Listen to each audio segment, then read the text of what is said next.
Hi, I'm Ginger. I'm Dee, and this is Chattin' with CHAP. Not in my living room. No, we're in a non-disclosed location. My living room is officially no longer Her living mine. room. It's true. Yeah. True. But today we're going to talk about some self-directed outdoor learning. We are. Some fun stuff. Yeah. So we have hit the lazy days of summer. Are you there? Yeah. I'm not. No. Neither. They haven't felt too lazy yet. We've been moving. We have some birthdays. Yes. Yeah. We have girls that share a birthday, and We share a birthday. We just the first year I met Dee, I was pregnant with my now 7-year-old, and we discovered we had the same birthday. Yeah. And then the funny thing is, my now 7-year-old was born on her My daughter's birthday, who is yeah. now what? 19. I thought it was 19. She's 19 today. Wow. I wish she were 7. No. So you know what? I haven't hit the lazy days of summer yet, but it is important to get those relaxing days in and really to cut is. some things from your schedule. It's very really true. important. It's very true. I need to heed that too, because I have not had an easy summer. It's been really crazy for me, and I need to take a break or I am going to break. That's right. That's So, right. And yeah. yes, mamas, we have to take care of ourselves. We really do. So it's okay for the kids to say, I'm bored. Because boredom can spark imagination and it causes their inventive brain to kick in. It really does. Yeah. So my mom always said, boredom is a choice. Okay, Mom. So there are a million things you could do. And one is self or mom-directed outdoor learning.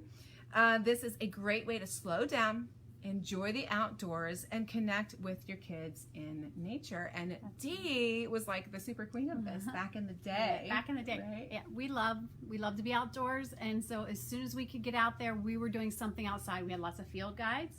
We'd identify trees and make notebooks. We'd collect insects. We're a big fishing, hunting family, so I would take my kids fishing. I have one child who's trying to catch every species of fish in Pennsylvania, and he has a chart. And wow. so being outdoors was really important to us, and my favorite thing were monarch butterflies. Come the end of August, we would start checking out milkweed, and we would look for the caterpillars, and we'd put them in a jar, and we'd get fresh milkweed every day, and we'd watch the whole process as they went into a chrysalis, and then they became this beautiful butterfly. We would identify whether it was male or female. We would release it. We kept notebooks. One year we watched one, and we took pictures of the whole process. And That's cool. One of my girls then made a scrapbook. So, Fun. you know, if you have an artsy, a girl who's artsy, you can make scrapbooks with nature things. But being outdoors, we loved it. As soon as the weather lets up a little bit, we're out. Yeah. Oh yeah. Us too.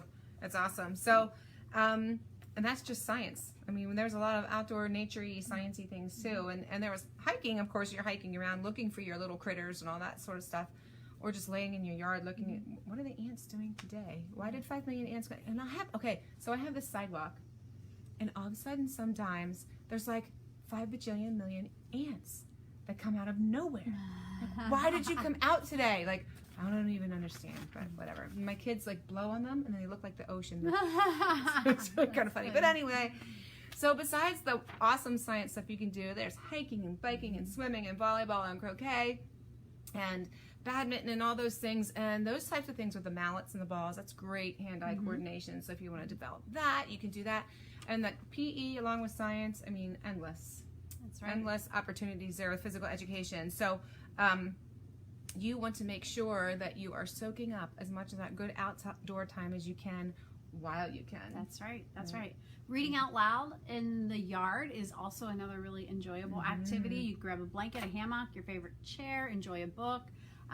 Your kids can draw or play nearby while you read. And remember, this is all learning. This all counts towards... It does.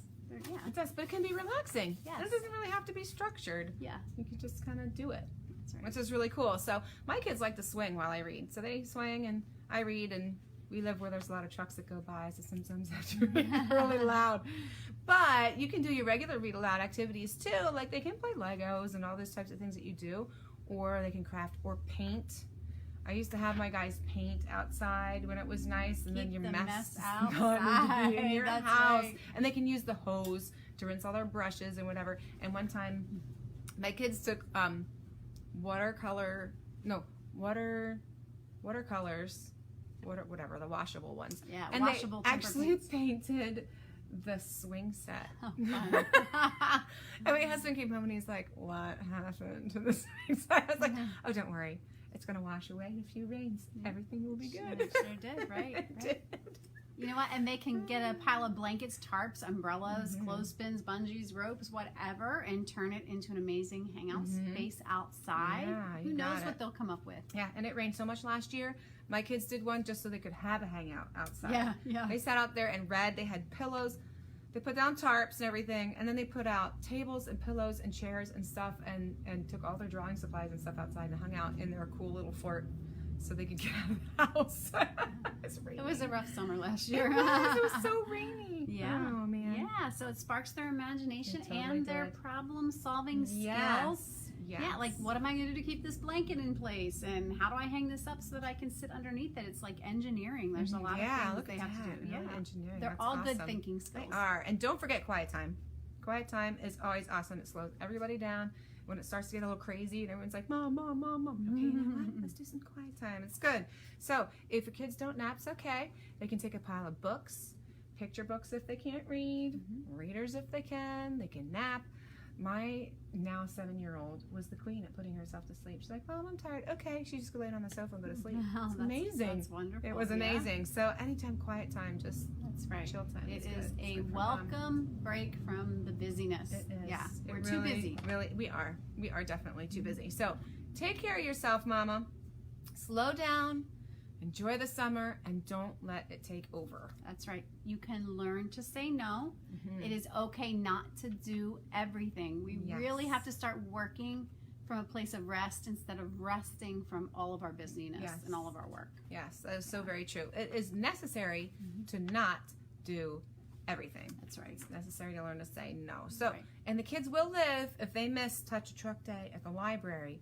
It'll be okay. It will be And okay. you don't even have to tell them that it's happening. Yeah.